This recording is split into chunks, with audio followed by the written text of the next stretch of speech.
Hey folks, we are now live, which is great. If you are tuning in on the replay and you are just jumping into this, thank you so much for being here. As always, I am just doing my usual check to make sure that this has popped up on my Facebook and I can hear myself. So you guys aren't going quiet. It is working. Fantastic. Like I say, if you're tuning in on the replay, drop us a comment. Let me know where you are listening from. Because this is I'm based in Edinburgh here. Our guest today is based over in Australia. So I want to know where you guys are listening from. We're having people listening, watching the replays and live from all over the world, which is amazing. So please drop a comment, let us know where you are listening from. And as you go throughout this and you watch this, please drop a comment with your biggest takeaways. So if you have an aha moment, if you have a light bulb moment, which I'm sure you're gonna, drop us a comment and tell us what those are. If you're coming in live, I can see people are starting to tune in live. Let me know where you are listening from. I want to know where you're from. And like I said, with the replay viewers, let us know what are the biggest aha moments as you listen to this episode. It's going to be a good one. Today's guest is somebody I've followed for a very long time, and very excited to have him on here to share some wisdom with you guys. So, without further ado, I am going to get started with the intro, and I'm going to bring the guest on in just a second. Hey, you are listening to the Funnels and Growth Show. My name is Gavin Bell, and I've discovered a little bit of a problem. You see, too many entrepreneurs are great at what they do, but they never see true growth. All too often, they rely on luck, hustle, and hope to grow, which, as you probably know, isn't the best marketing strategy. So, in this show, I aim to uncover the secrets around creating a marketing system that allows you to build your audience, generate more leads, and acquire customers at a profit. Now, on today's show, I've got somebody that was pivotal, I would say, to my own entrepreneurial journey. It was years ago that I was sat on a bus on the way back from a call center at about 9:30 in the evening, and I was reading The 7-Day Startup. And that book was the book that really it was literally the roadmap, I would say, for me launching my second business. The first business I ran completely failed. This was my second business, and I used the 7-Day Startup as a literal roadmap to doing so. And we're here 6 or 7 years later, which is awesome. This guy founded WP Curve in 2013 before selling it on to GoDaddy. He's an international speaker, an award-winning content marketer, and the author of 6 best-selling books, including his latest one, Compound Marketing, which we're going to be talking about today, which I'm excited about. He's currently the CEO of one of Australia's fastest growing craft beer breweries, Black Hops Brewing, and I'm super excited to have him here. So I want you to just go, as I always say, go absolutely crazy, whether you're boiling the kettle, whether you're driving in your car, whether you're listening, lying in your bed. Go crazy as I introduce Dan Norris. Dan, welcome to the show. That was fun. That was a good intro. I liked it. Good stuff. Yeah. Thank you for having me. I'm glad. Try get the energy up. It's 8 a.m. in the morning, obviously. All right. 8 a.m. here. So people that are listening over this side of the world, need to get them a bit of energy in the morning. Very good. Well, it's 6 p.m. here. It's beer o'clock, so I'm good to go. Nice. You drinking your own? Of course. Great. What's your as somebody that owns a craft beer brewery, what is your beer of choice? That'll be the one there. Black Ops Pale Ale. Pale Ale. Nice. It's a winner. Nice. Get ordered, folks. Get ordered. Already started selling it when we're trying to have a conversation about not selling, but that's all right. Quite right. It's product placement. Perfect opportunity. Dan, I'm super excited to have you here. As I alluded to in the introduction, the 7-Day Startup for me was literally the roadmap that I used to set up the business, and still is to this day. I literally, as I was preparing for the show, I ordered your new book, Compound Marketing. I was reading into that, and as I was reading that, I was like, I'm going to get the 7-Day Startup opened again. Started reading through that, and I was like, God, there's some things in here that I tried to do 7 years ago that I've still not done. And it kind of gave me like a kick up the ass to like start doing those things properly. So, I'm a massive fan of your work and what you talk about. And I'm excited to have you here because often on this show, we talk about, lead generation, advertising. And for you, you've grown multiple businesses without spending any money on marketing, which is awesome, or direct response advertising. So I kind of want to dive into this side of marketing and provide a little bit of a different perspective. So your philosophy is, and correct me if I'm wrong here, but your philosophy is one of building assets rather than, short-term lead generation, for example. Can Yeah. can you explain to people first and foremost what you mean, or what, maybe what I mean there, from marketing in terms of building assets? What does that mean to you? Yeah, well, I probably should first say it's not kind of an us versus them thing. It's more just out of necessity. I was really never. I was talking to a guy on the weekend who was saying, I'm doing these kind of Russell Brunson style funnels, and I've got one that's working, and then we're just going to put more money into it and make more money at the end of it. It's paying for itself. And I was like, that's cool. Like I've never been in that situation. I've never done any kind of paid marketing over many, many years as an entrepreneur that has given me any kind of obvious benefit, let alone any kind of obvious, clear, positive ROI. So I went down a different path, and the path I went down was originally, I suppose I thought about it as content marketing, which was just creating a whole bunch of content, or blogging as it was known back in 2010 or whenever I started. And over time, I've sort of become to realize that it's not just about the content. It's more about, doing things that are ultimately investing in your business and in your audience and in your brand over a period of time that will pay off in the long run, but may not necessarily pay off in the short run. So it's like a strategy that a lot of people don't like because there's no obvious immediate return. It can't be easily measured. Requires a bit of a leap of faith to take that approach. But it's a strategy that, if done well, it can put you in a position where you have an enormous advantage, because if your only advantage is that you've got a better funnel of someone than someone else, then what's stopping someone else from just creating the better funnel, or outbidding you, and ultimately everyone has to pay more if that happens. Whereas if you have an advantage based around the value of your brand and the uniqueness of your story, and the love for your products in a certain community, and or the long-term sort of SEO value or brand value of your content, or the social value of your social media content, then that's very, very hard to dethrone. And it can't be easily taken away from you by spending money. And I see a lot of our competitors, like, you know how much they spend. You don't know how much they're spending. They're spending a lot of money because you see them on billboards. You see all the paid Facebook ads. Whenever there's a thing to vote for something, you see this enormous spend on social media. And that doesn't effectively take us out of the game at all. It just makes them spend more money, which, ultimately will put them in a worse financial position. Not to make it an us versus them thing, because that's not really how we operate. But that's the way I think about it. I think if you can build an advantage that can't easily be taken away from you, then that's what this kind of mindset towards marketing can give you.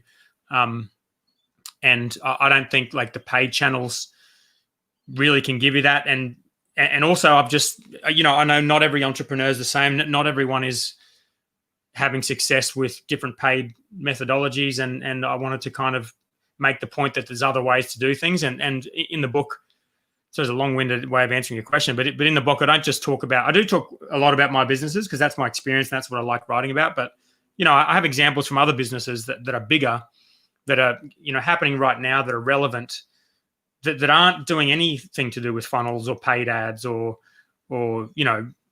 expensive copywriting or anything like that. They're just going ahead with their business, creating a great brand, creating interesting, organic, natural content, engaging an audience, and growing their business as a result. And I think that, to me, that's the best case scenario.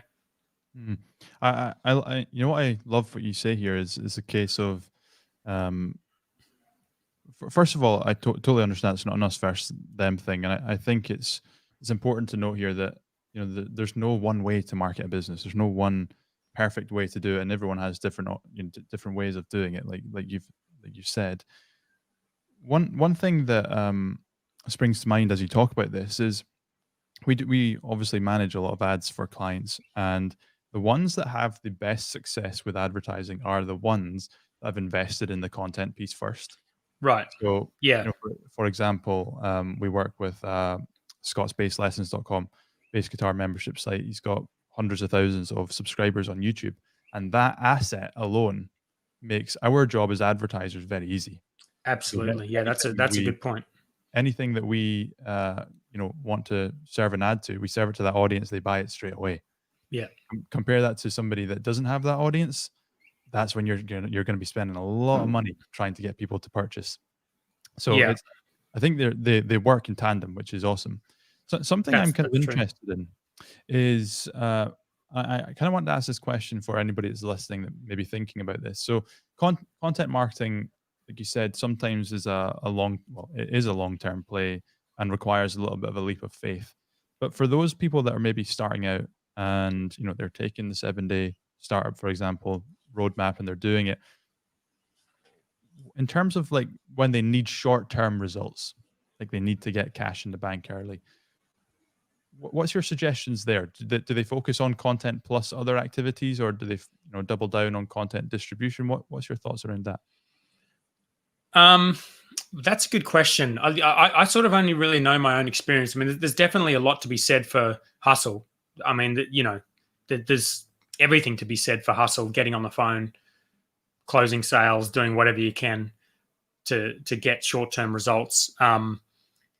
I just found, like you said before, there's no one best way to market a business. Like I think that's an important message, because like I know before I became an entrepreneur, I kind of thought the only way to build a business was to be one of these sales guys who was just on the phone all the time, closing deals and going to coffee shops and all of that. And it just exhausted me.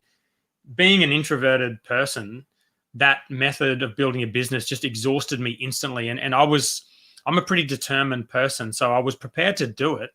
And, I went as far as, like you mentioned at the start, I think my bio needs updating because I haven't spoken at an event in years, but I did go as far as talking at events around the world and, doing all that stuff that I just is completely unnatural to me and I don't enjoy at all. And, I've done all of that stuff because I wanted to make this entrepreneurship thing work. But ultimately, I don't think you need to be that person. I mean, if you do want short-term results, you probably do. And, but I think ultimately there's a lot of room in entrepreneurship for people who aren't that kind of go out and sell shit type mentality. But to be honest with you, short-term results has never been my strength. I've never started. I've been lucky a couple of times with some projects that have taken off, but they've all been off the back of sort of building an audience over time. And I've never really had a situation where I've done something and gotten short-term results. It's just not really my strength. But I do have a lot of respect for those kind of entrepreneurs who can hustle together something like that. And like I said before, if you can find some kind of funnel that works, that's great. But it's not my strength. I think the main thing for me, like my approach has always been, do what you're good at, do what you think will work. And then at some point you need to really be ruthless around whether or not that's working. And one of my biggest lessons was I used to get caught up a lot in like analyzing why things didn't work. And I think more and more, over time, over launching a bunch of things, I kind of just accepted that it really wasn't relevant why it worked or why it didn't work. And ideas, like you think of any idea, any of these, even just like major startups, like Facebook wasn't necessarily a great idea. Like the idea had been done, like Tesla wasn't the first people to make electric cars. I mean, at the time they started, it was kind of a terrible idea. It was like in this garage, like Elon was bought into this business. They were like ripping apart these Lotuses and chucking batteries in, and they're blowing up left and right. It wasn't like this was an awesome idea. No one else was doing it. No one else wanted to do it. And so I think sometimes things work, and if you analyze it too much, it kind of can be a little bit detrimental, because you get caught up in, well, why didn't this work, as opposed to, what, it's not working, let's do something else. And I've shut down a lot of projects to find a couple of good ones. And in a business, I look for some kind of organic traction. And if you're having to force it and you happen to get short-term results and force some kind of traction on something where it doesn't exist, it's not a very good sign. And I would, it's hard if you have no audience. I really do appreciate that, because I did hundreds and hundreds of blog posts and podcasts and all kinds of stuff to build up a very small audience. And whether or not that was a whole lot of time wasted, some of it was, probably 99% of it was.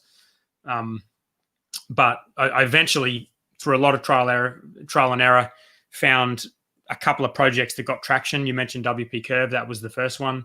7 Day Startup itself, as a kind of like, writing books and doing the 7 Day Startup stuff, that got traction. And the brewery got traction for whatever reason. And then we kind of, once it had traction, we doubled down on those kind of compounding things. But the short-term stuff, I think, is not my strength, and also sometimes not the best sign. Is if things aren't taking off in a reasonably organic way, you're just going to be pushing shit uphill forever. Mm. I love this, and I love how your story is all based on like your own experience and necessity, as opposed to, I feel like, what a lot of often marketers will talk about is things that they have read and they're then just regurgitating. You're like, you're openly talking about your strategy for growing several businesses and openly talking about the fact that some of them failed as well, which is great. Yeah, well, I think the problem that I had was, I did one marketing subject at university, and it really didn't help me at all. And I've looked at the kind of content that gets put out on marketing, and it's like, it's so detached from what is actually happening. Like, if you think about good companies that are really good at building their brands and selling their products, like, these brands are all, they're loved by their audience. They're not like targeting, finding a price and a product and a place and the 4 Ps and all this shit. Like, they've created an amazing product, an amazing brand that's loved by their audience. They're really, really exceptionally good at engaging that audience. Everyone from, like, our business is tiny compared to some of the bigger ones, but like, look at some of the, like, the Pelotons and the, even like SpaceX I talk about in the book, because it's like, those launches that they do are just part of their business, but that's the best content marketing that exists. Like, someone launching a rocket into space is as good as content marketing gets. And it's not like there's no marketing department involved in that. It's just an interesting, fun product and a part of their business that gets captured on film. And I think this is what the best companies are doing, not launching rockets into space. Not everyone's doing that. But I think the best companies are building this natural, organic traction with people. And to me, that's like marketing is about figuring out how to sell your product. So that, to me, that's marketing. And that's not the kind of stuff they teach in books, unfortunately. But I think more and more, there's a lot of respected authors have been talking about this kind of concept for a long time.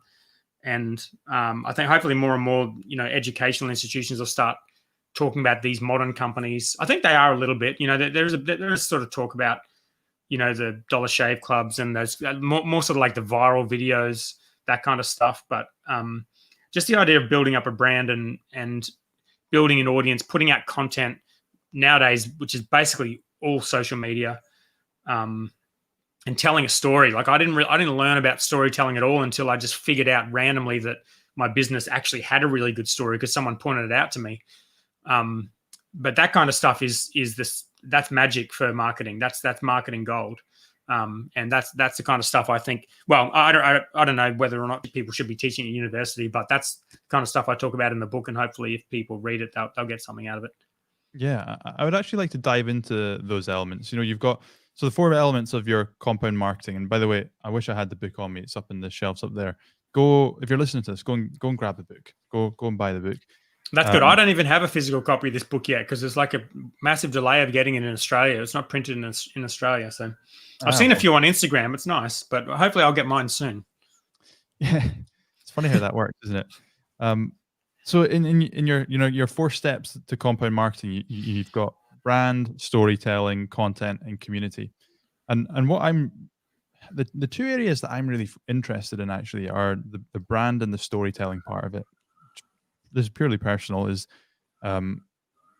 I, over the last few months, have tried to focus on learning storytelling more, and I've also come to realize the importance of brand. So as a little bit of context, I grew up in the content marketing world. That's how I grew up in the business marketing world. I then, through necessity to find short-term results, found the funnel world, and my kind of philosophy then is combining the two. But what I found with a lot of the people in the funnel world is that they have no brand. You Google them, there's no website there, there's no content, there's nothing there whatsoever. And I've come to realize the importance of that brand. And what's really interesting to me from you is how much detail and how much importance you put on brand, both in 7 Day Startup and in compound marketing.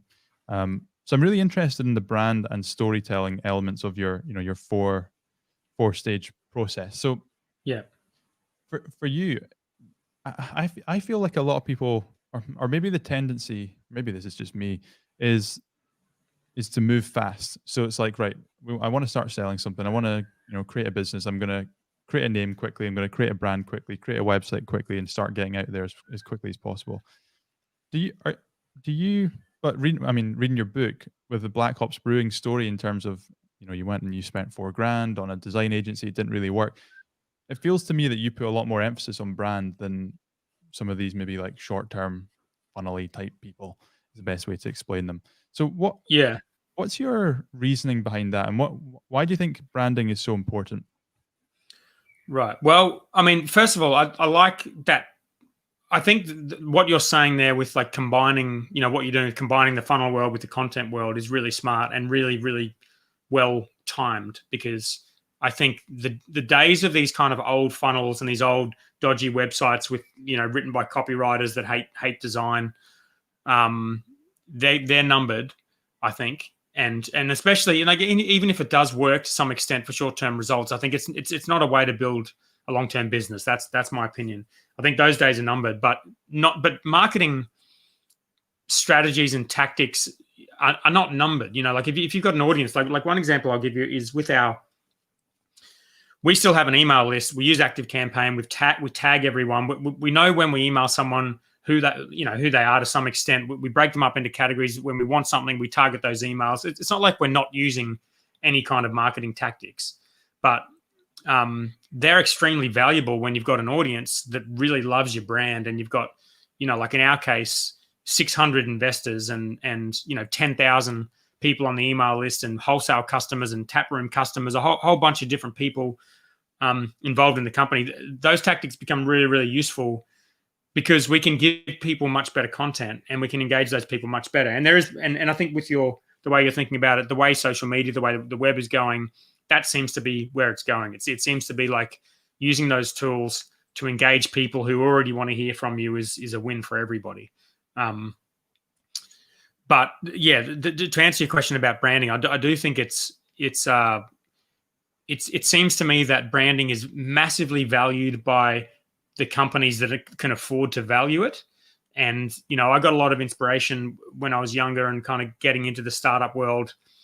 Like you, I was in the sort of content world and I was sort of in the internet marketing world a little bit, but I was really way more excited about the startup world. And that's why, 7 Day Startup, the idea of it was kind of like this startup world is not accessible to everybody. Like I'd tried to get into all the incubators. Where I lived, there really wasn't a good incubator. There was nothing really as far as the startup ecosystem. I tried to get into ones in Sydney. Like at one point, I think I was prepared to move, didn't get in. That world is not accessible to everyone. So the point of that book was to say, okay, well, if I'm sitting at home in my garage, I've got a developer in the Philippines, I've got a couple of $100 in the bank, I want to start some kind of business. How do I take some of the elements out of that startup world and apply them to a business that I, in that situation, can start? And one of the elements that I noticed was, obviously high growth, recurring subscription, that kind of stuff. But the big one for me was design, and the way the companies cared about design, the way they treated it, the way they, when they're starting a business, they'll give equity to a designer because they're so important. The way Steve Jobs works so closely with Johnny Ive, the modern Apple that we know probably wouldn't exist without the designer. Even Steve Jobs himself was, I suppose you could call him a designer. And that mentality, I think, had not translated over to our world. And I think there's just a lack of interest, a lack of respect, and it's just not something that gets valued. And maybe that's because this is like, as an entrepreneur, you have a lot of very big challenges that are basically almost insurmountable. And that's the challenge of being an entrepreneur. There's no easy solution to this, but one of them is that when you create a product or service, you're going to put it out there and people are going to look at it and compare it to someone else who created it, who had way more money than you had, and, had has got a longer lead time because they got more investment dollars. They can afford to probably give it away for free, and they can afford to pay great designers to make it look great and make the site look and feel great. So your challenge is to create something in that environment that looks and feels as good as the competition, which is almost impossible. And that's fine as far as I'm concerned, because very few entrepreneurs take that challenge seriously. Most people, they'll get the website design, they'll chuck it on social media and ask for their friends which one is the best out of these 3 terrible ideas. And that's how they approach design. And that's good for me, because that's not what I do. And I value it, and I do my best when we create stuff with the very, very small resources we have, to create something that looks and feels as good as what the best people in the world can do. And you can't always do it, but you can try to do it. And if you try to do it, you're going to end up with a better brand. And I think that's important. And I think that's something that, the sort of smaller entrepreneurs should really care about. And I think you probably noticed that in your world, if you're doing a lot with e-commerce and physical products, people selling stuff, like the quality of the product design, the quality of the website design, the quality of the photography, all that stuff, it's all gone to a new level now. And it's just not okay to have a website with shitty images. And there's no, really the only excuse for having stuff that's poorly presented now, with how good website themes are and how accessible people are, for doing quality work. Really the only excuse is you haven't figured out a way to really care about it. And that's a message in all of the content I put out there.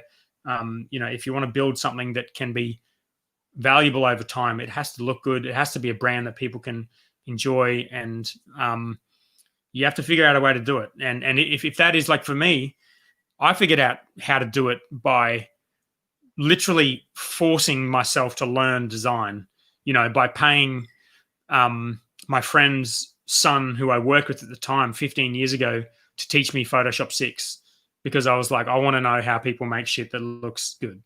And, I paid him to teach me. I figured out a way at work for them to put me through a course that they paid for. I had a mate who was into design. I got him to send me all of his source files for his projects so I could understand how they all came together. I learned fireworks. I bought all these books. I went to the library. Like, I tried to become a designer myself, and I was never going to be a good one, but I wanted to understand how all this stuff worked, and I wanted to care about it.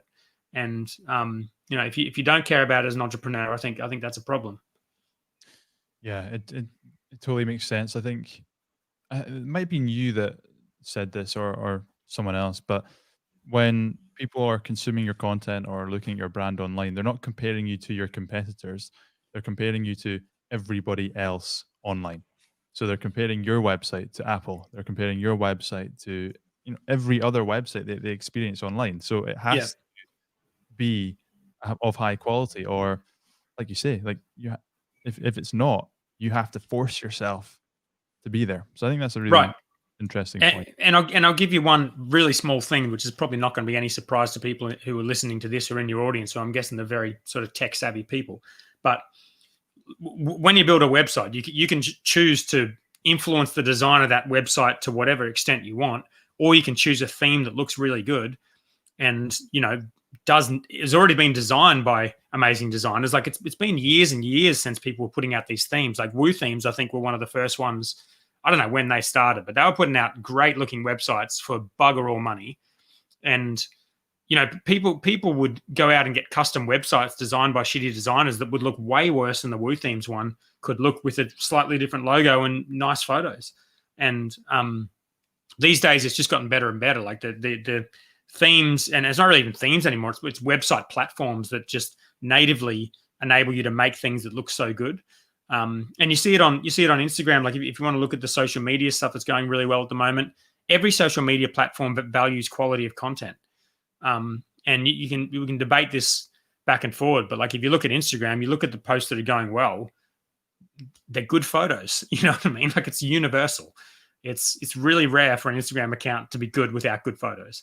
And I think that's the way things are going.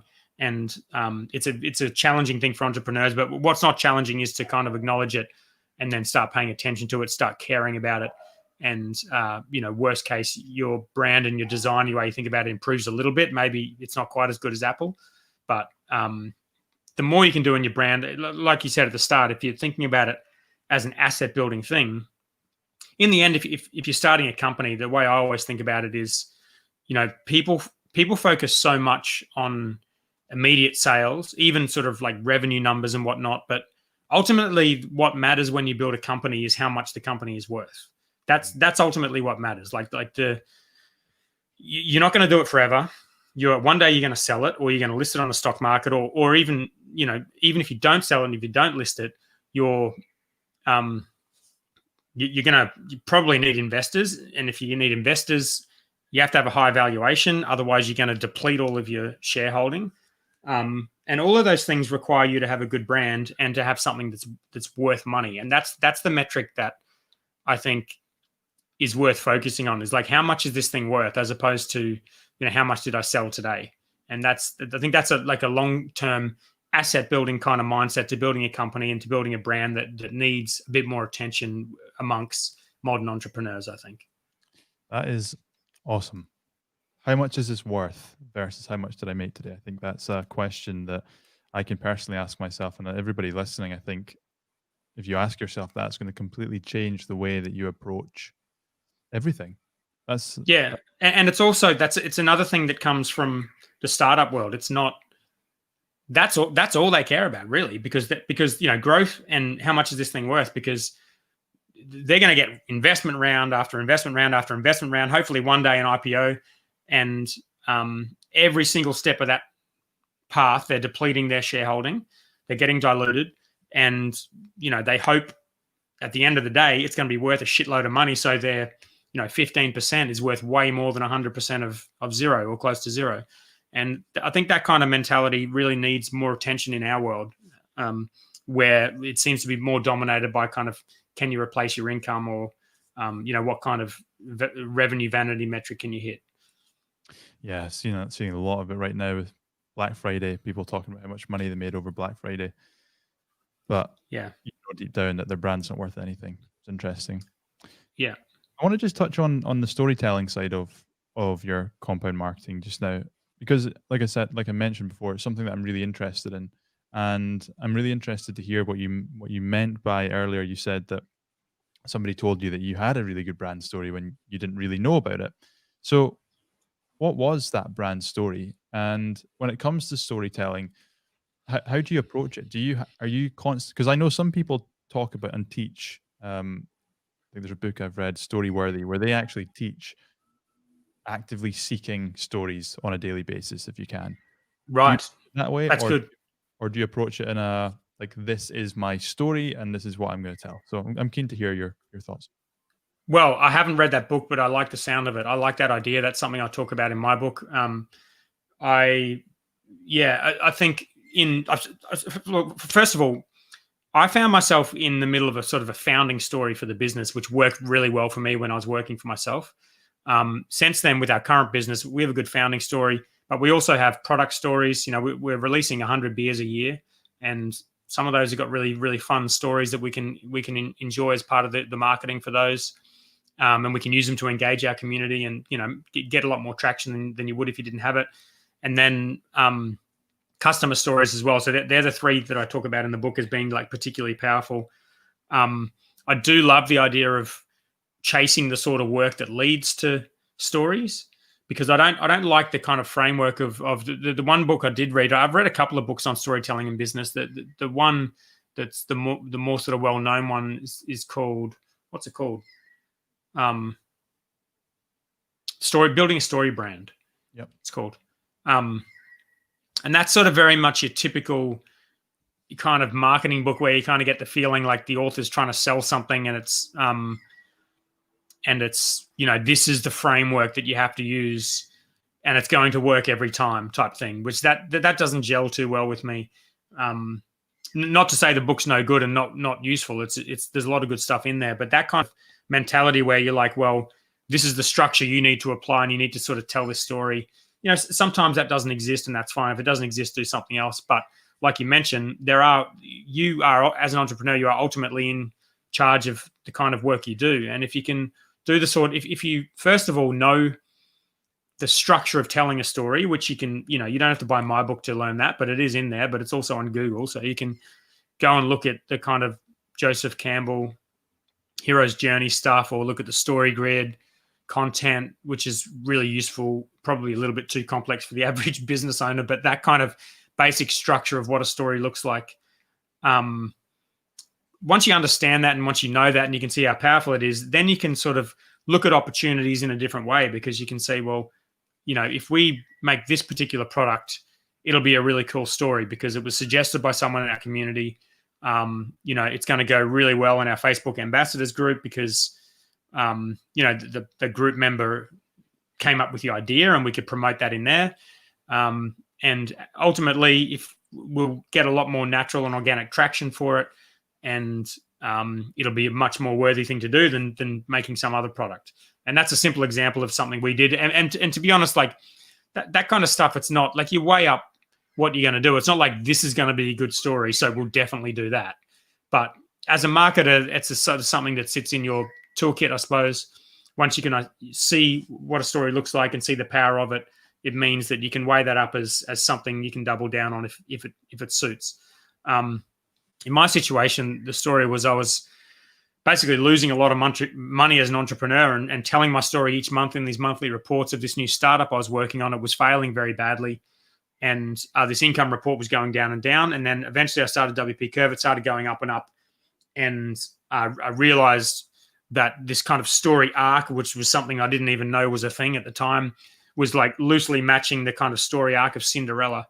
And I realized that because the guy who worked for me was a content guy, and he said that to me. His name's Kyle, and he's got a book on storytelling as well, so you can look that up. Story Engine, I think it's called. And it never occurred to me that it never occurred to me that me doing my monthly reports was some kind of smart marketing idea. It was more like, this is fun. My audience is getting into it. There's a bit of, it's a bit of sort of loneliness as an entrepreneur that's curing when you have people commenting and helping you out and whatnot. It didn't really occur to me that it was actually a pretty smart way to market a business, but that's what it turned into. Those monthly reports turned into what kicked off WP Curve. All those people, not all those people, but those followers and audience members became our first customers and our biggest advocates, and the business grew. And, within a couple of years, we'd sold it to GoDaddy. And that was all from that foundation of kind of that content, building that community and telling the story, and also focusing on the brand. And that was, as that business grew, it was a time when we could really invest in design. Once the business was taking off, we spent a lot of money on making sure the design was good. Once we realized we could get the return, we didn't spend 20 grand on a website before we had a good business idea. But once we did, we spent a lot on the brand, and I think that helped us a lot in kind of a rising sea of competition doing the same thing. And ultimately, the proof was in the pudding. Like I said before, what matters in the end is the value of the business. And we were able to sell it for a good multiple that you don't often get for a services business to one of the biggest IT companies in the world. And I think that's proof enough that focusing on those things is a good idea. Yeah, brilliant. And I just love how you're sharing your entrepreneurial story, which is just your story, without any trying ulterior motive, and that then led on to become your audience for WP Curve, and which then led on to selling its GoDaddy, which is awesome. Dan, it is now time for us to play a game. It's time for the game round. It's like the Highland Games, but on a podcast. How are you under pressure? I'm fucking nervous. I don't know what's this about. Wait, can I swear? That's live, isn't it? It's too late. All right. What sort of game are we talking about here? It's a 5-second rule. Okay. So I've got 10 cards here. Each card has a statement on it, and I'm going to read the statement out. You've got 5 seconds to give me your answer. Okay. The top score we've had so far this season is 9 out of 10. What's the lowest score? I want to set my expectations low, and I think the lowest is 4. Okay. All right. I'll give you a little tip here: is try and not go. Just say whatever comes to your head. Okay. I'm going for 4. That's my goal. Okay. 4. Let's go. Right. Let's do this. Name 3 foreign currencies. Franc, mark, pound. Boom. That's it. That's all you got to do. Name three things that you blow up.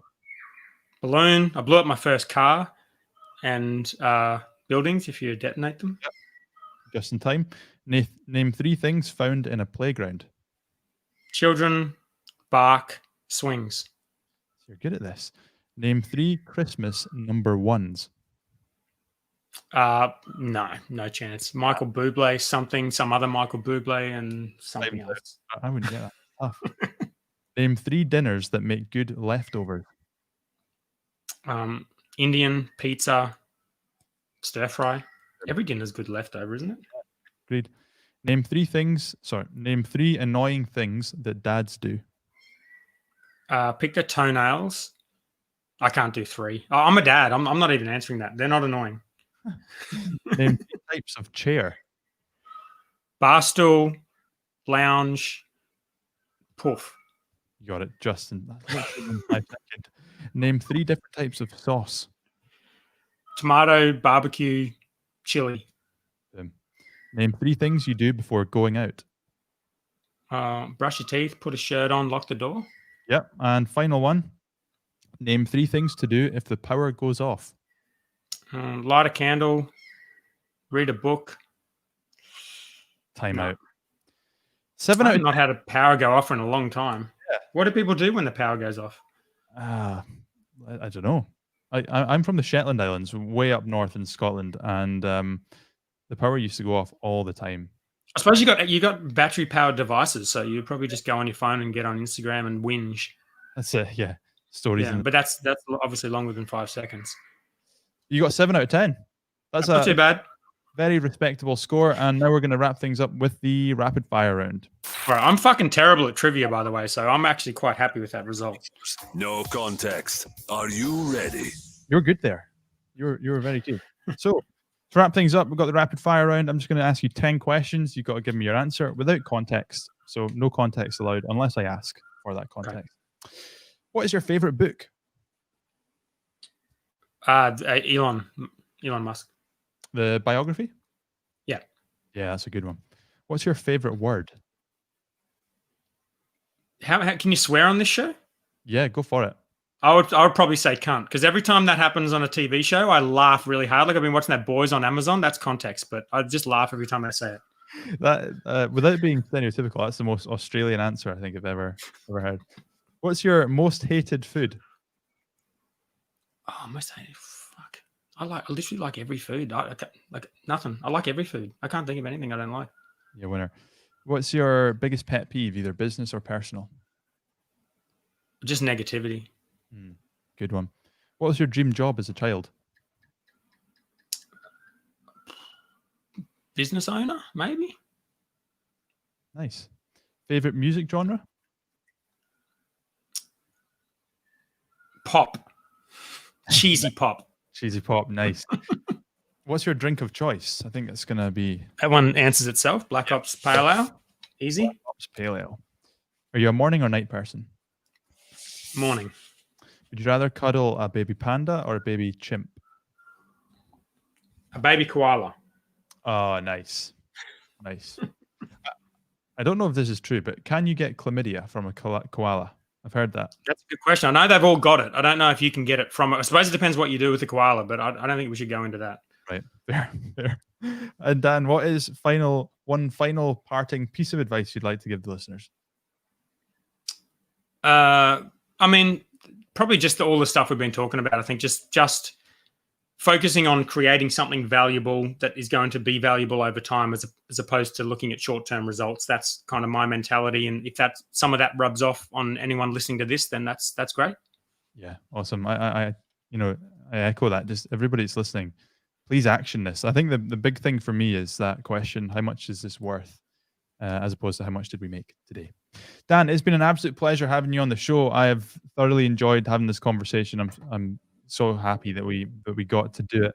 Please let everybody know where they can learn more about you, what you do, your book, and all of those fun things. Yeah, I mean, to be honest, I don't do a lot with my personal brand anymore. My books are on Amazon.